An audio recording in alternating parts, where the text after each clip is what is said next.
ഇന്ത്യയുടെ education line എന്ന് വിളിക്കുന്ന ഒരു സങ്കല്പരേഖയെക്കുറിച്ച് നിങ്ങൾക്കറിയാമോ?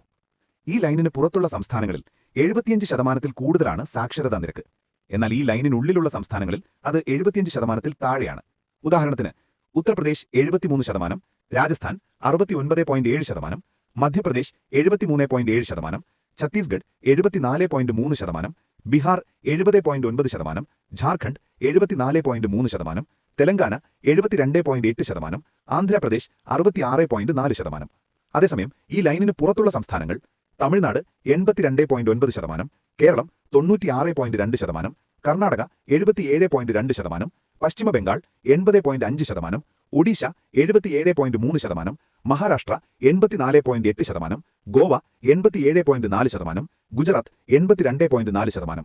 ഉത്തരേന്ത്യയിൽ Punjab 83.7%, Haryana 80.4%, Uttarakhand 87.6%, Himachal Pradesh 86.6%, Jammu and Kashmir 77.3%, Ladakh 75%. North east ഇന്ത്യയിൽ അരുണാചൽ പ്രദേശ് 66.95%. മറ്റുള്ള സംസ്ഥാനങ്ങളെല്ലാം 75%-ൽ കൂടുതലാണ്.